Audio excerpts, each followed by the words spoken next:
I'm Wasteland Firebird, and we are at the AACA Museum in Hershey, Pennsylvania. The town could be named after the candy bar. Or the candy bar could be named after the town. Anyway, we're in Hershey, Pennsylvania.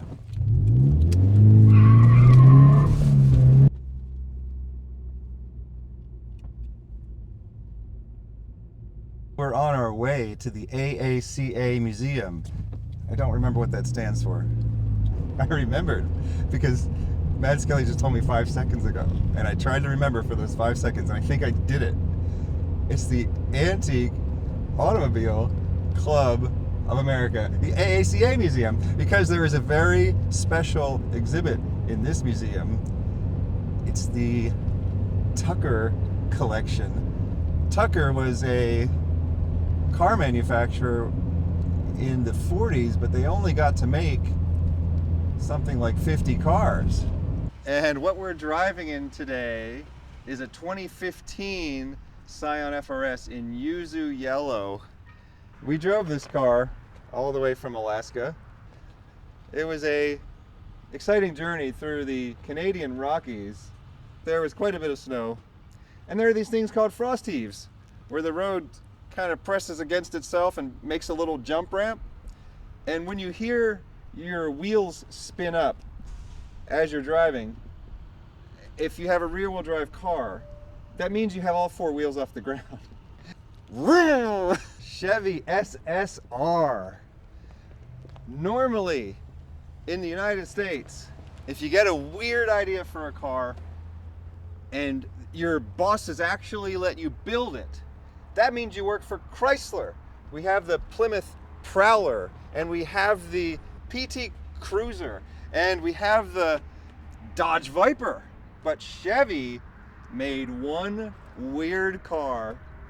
They made, yes, Australia, a ute. And it was a hot rod ute. It came looking just like this from the factory. This is not a customized vehicle. Chevy SSR. I've said before, we don't get any French cars in the US. Well, that's in the present tense. We did get some French cars in the US. We got the Renault. But actually, this one was made in Kenosha, Wisconsin. AMC and Renault had an alliance where they worked together on designing and building cars. I love these AMC Eagle 4x4s too. They were the predecessors to the ubiquitous now Subaru station wagons. It used to be that off-roaders were utilitarian vehicles. They were made to get you there, and you're not going to be comfortable, but you're going to have a good time. Now, you get in a 4x4 Jeep, you're very comfortable, but you're not having a good time anymore. So when you're a kid, you like whatever's new. You think new is better. You have a kind of a simple mind that way. So when I was a kid, I loved the Datsun 280Z, but now I realized the 240Z was a much better looking car. AMC AMX over here. Oh, of course, too. The side exhausts. You bump your leg every time you get in the car and you have a collection of third-degree burns, but man, it looks cool. I'm not a religious man, but today we were on holy ground. We are at the site of the Kamek Tucker exhibition. This is the most Tuckers that can be found in one place that I'm aware of on Earth. All of the economic systems of the world have their advocates and their opponents, and that means that all of the economic systems of the world will have different definitions depending on whether you think that that system's a good system or a bad system. So for instance, communism has a bad definition. It's the ideology that killed 90 million people in the 20th century. But it also has a good definition. It's where everybody can share and cooperate, and nobody feels the stresses of having to be constantly performing and producing. Socialism has a bad definition. It's when the government owns everything and the government runs it really badly. But socialism has a good definition too. It's where everybody has a safety net and everyone is provided for, even if they're not able to provide for themselves. Well, capitalism has a bad definition, and it has a good definition too. Capitalism is the cronyist plutocracy By cronyist, I mean only your friends can work in the government with you. And by plutocracy, I mean only rich people get to work for the government and run the government. Many people see capitalism as a cronyist plutocracy. But there's a good side to capitalism too. I asked my friends to name a movie that's pro-capitalism, and the most common answer I got was The Wolf of Wall Street. I don't think that's pro-capitalism. It seems to be painting a kind of a bad picture of capitalism. I was thinking the movie Tucker, the Man and His Dream. That's what capitalism is supposed to be about. With a free market, free enterprise, you align humanity's selfish interests with their unselfish interests. You encourage people to make money, but the only way to make money is to provide goods or services that people want. And that's what the Tucker car was. It was a car that people wanted. 51 Tuckers were made, 47 of them remain today, and 3 of them are in this building. There is one car that was specially made as a replica for the film. When you turn the car, the headlight goes in the direction you're going. There's so much real memorabilia from the design and construction of the Tucker cars. It's a clay model here.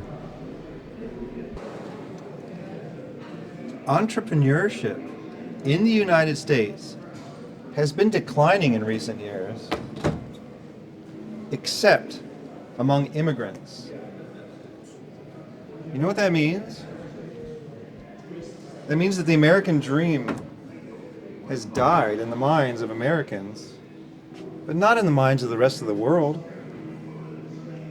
People still want to come to the United States, and they want to go from rags to riches. They still believe it's possible. I still believe it's possible. One of my best friends started a business. She's doing really well. She makes stickers and patches that are anti-capitalist.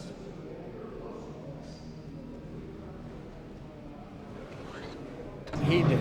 He put himself out of business? Ran out of money. Yeah. He was a great innovator, but a poor businessman. Yeah. I can see that. He Yeah. spent a lot of money on ideas Yeah. that didn't pan out. Yeah. Some of them did.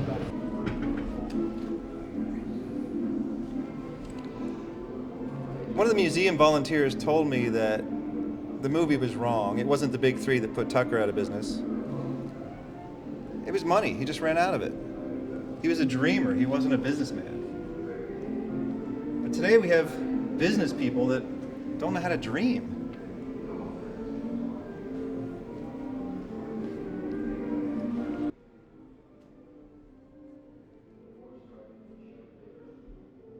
Tucker was a dreamer, but he was also a marketer. You could buy a Tucker radio, you could buy a Tucker ashtray, but you could not buy a Tucker automobile. Hello, where's my Tucker? I ordered my Tucker 6 months ago, see? Hello? Hello? I used to tell people that Tuckers are $1 million cars. But then I think one sold for $2 million, and that was a while ago. So it could be $10 million cars the next time one sells. Who knows? I used to drive buses like this in the 90s, which in itself is kind of amazing because they were designed in the 70s or 60s. And there was a little movie you might have heard of, called Speed, where they had to keep a bus like this above 50 miles an hour. And I can tell you, after driving one, that if someone told me the bus had to be kept above 50 miles an hour, or else a bomb would go off, I'd be like, well, then we're all dead. It smells like old in here. It smells like the past. It smells like a skeleton. Saturn was a division of GM, whose main distinguishing feature was plastic body panels. They're out of business now.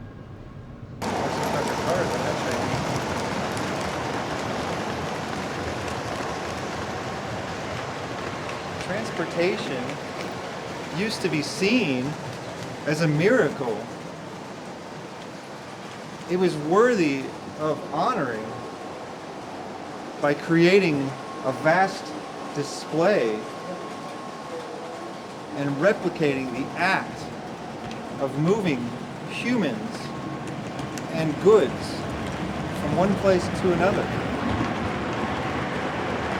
Now, we hardly ever see transportation. We press some buttons on a keyboard and a box shows up at our door. But transportation is still a necessity, and it deserves our honor and respect.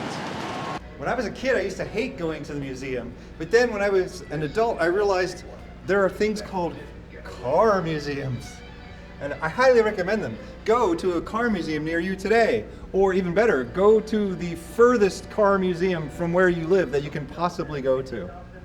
Well, I have not seen one of these in a while. A Geo Metro convertible. Geo was a collaboration between GM and Toyota, and they made these cute, cool Japanese cars for the American market. Look at this funky thing. They have this big circular area here. It's fairly clearly what it's made for. No.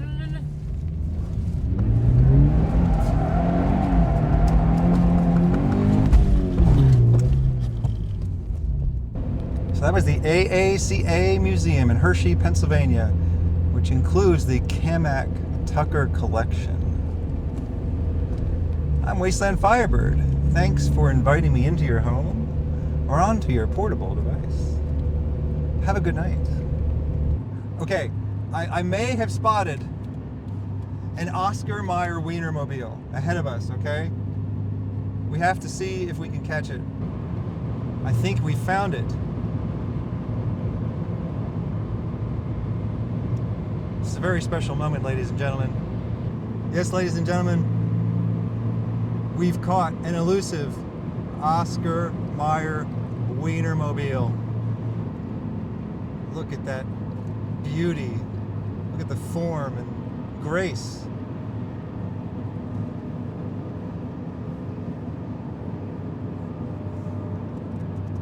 Thanks to Matt for the camera.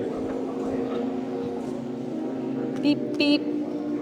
When you turn the steering wheel, the headlight moves with you. Now, I promise you don't sound excited or happy at all. Like when you turn the steering wheel. I feel happy. Yeah. Okay.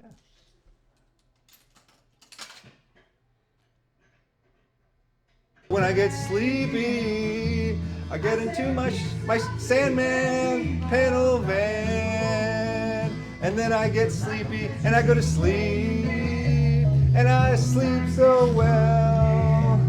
I'm not having sex, I'm just using this van to get some sleep. I need a little bit of rest in my Sandman panel van.